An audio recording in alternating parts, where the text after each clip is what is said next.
Bom dia, boa tarde ou boa noite aos que estão assistindo a esse vídeo. Eu me chamo Gabriel Moraes, tenho 79 anos de idade, sou natural de Porto Alegre, vivo atualmente em Maquiné desde 2013, sou aposentado por tempo de contribuição do andar de baixo, por exemplo, dos que contribuíram 35 anos pelo teto e recebem menos de 4 salários mínimos. E eu tenho uma vivência pelo Brasil desde 1954, quando eu tinha 13 anos de idade, houve o suicídio do Getúlio Vargas.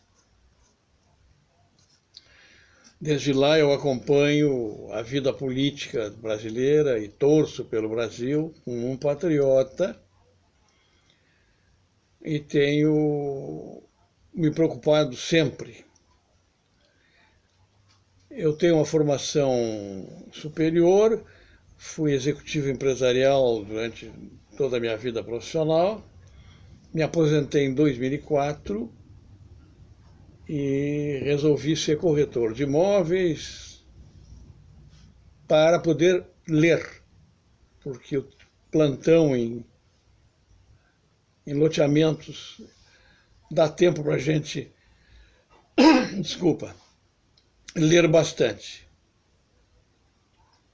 E eu quis me inserir e entender o contexto histórico da vida do Brasil, do mundo, etc. E por isso que eu me dediquei a pesquisar a história.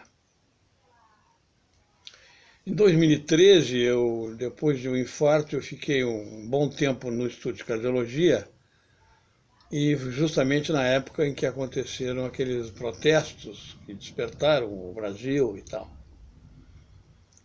E uns 20 dias que eu fiquei no hospital, eu refleti bastante e resolvi fazer um trabalho em cima do Brasil, exercer reflexões sobre o Brasil. E uma das coisas que sempre me preocuparam e que eu nunca consegui entender direito foi por que o brasileiro tem esta tendência conformista de sempre ficar esperando uma solução, esperando um salvador da pátria, para que resolvam os seus problemas. E essa lenga-lenga sempre foi assim. Aí eu pesquisei bastante e identifiquei uma abordagem muito interessante num trabalho feito pela UCS, Universidade de Caxias do Sul, coordenado pela professora Isabel Bilhão.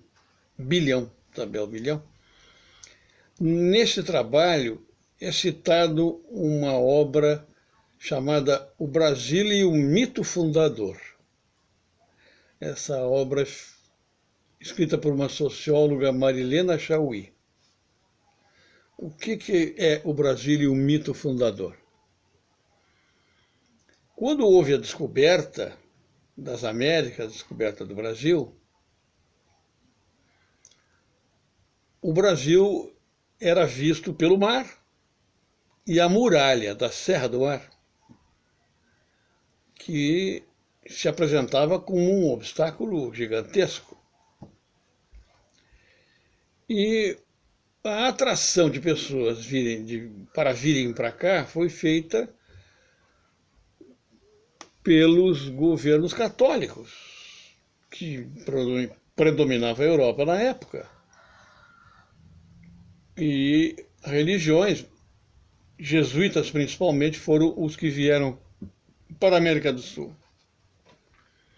E o que venderam para essas pessoas se motivarem a virem para cá?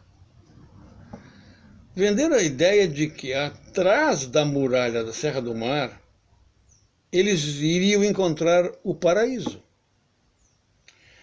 perdido no pecado original. Então, vieram levas e levas de religiosos, etc., e pessoas em busca de aventura, em busca de uma nova vida. E isso definiu muito bem o verbo porvir, usado pela socióloga. O que está por vir? Nós vamos achar o paraíso e vamos viver uma vida paradisíaca. A realidade demonstrou que, ao chegarem aqui, escalarem a Serra do Mar, não existia paraíso nenhum. Então, a argumentação dos líderes católicos, etc., foi de que eles deveriam continuar trabalhando porque o Messias viria, mais uma vez, estaria por vir. Então, o povo que foi se instalando aqui foi no seu gene, digamos, né, de caráter, de uma ideia de que iria acontecer. O porvir estava próximo, né? E que o Messias viria, e o paraíso seria restaurado. Né? Conversa fiada. Então, todos que vieram para cá, na realidade, foram enganados. E este processo de enganação se solidificou na cultura brasileira, na política brasileira, de forma que o brasileiro sempre está esperando o porvir, esperando o Salvador da pátria, o Messias, que virá salvá-los, que virá colocá-los, restaurar o paraíso para eles. Esta é a mecânica da mente do brasileiro, uma análise sociológica feita por essa socióloga. E se encaixa muito bem no que a gente vê ao estudar a história do Brasil, sempre esperando o Salvador da pátria. E nessa marcha, os políticos usaram a mesma técnica usada pelos incentivadores da vinda para o Brasil. E o porvir, a promessa paradisíaca, promessa de bem-estar, promessa de vida boa, etc.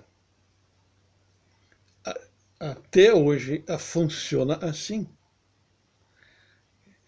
Então, o que, digamos, identificando essa característica, eu consegui compreender, que eu vou passar para vocês, por isso que então eu estou abrindo esse canal de reflexões sobre o Brasil,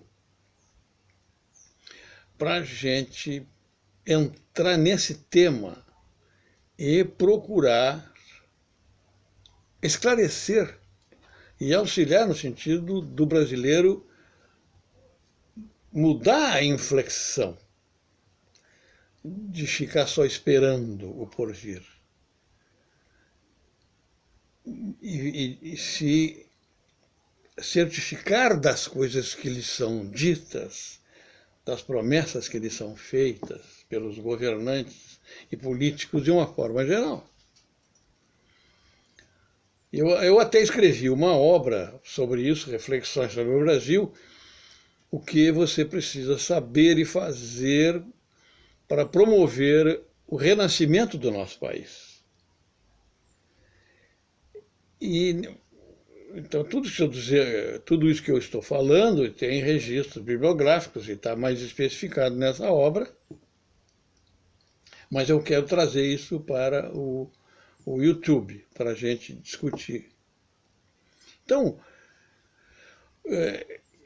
eu estou fazendo uma introdução, que seria o primeiro capítulo, e essa premissa do porvir, da enganação do povo, ela se traduz em armações marqueteiras de políticos, etc, etc. A apresentação de números de desempenho da economia, desempenho da educação, desempenho. Todos esses números que são apresentados por governos, após governos, na realidade, não refletem a verdadeira realidade, né? O Brasil, já chegaram a dizer que era a quinta economia do mundo. Hoje dizem que o Brasil é a oitava economia do mundo. Mas e daí?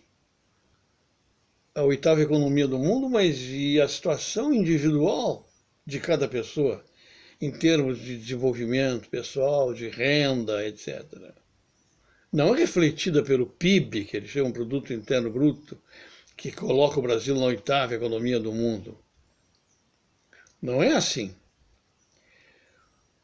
que se faz uma avaliação correta e que não é usada justamente para esconder a verdade. A verdade de que nós somos um país ainda subdesenvolvido, que temos muito caminho a percorrer e que terminamos nos conformando com o que nos informam pelos políticos e governantes. Eu vou encerrar essa primeira parte, esse primeiro capítulo, digamos assim, com uma frase de John Kennedy: o conformismo é o carcereiro da liberdade e o inimigo do crescimento. Certo? Não podemos nos conformar. E é esta a minha missão em me comunicar com vocês.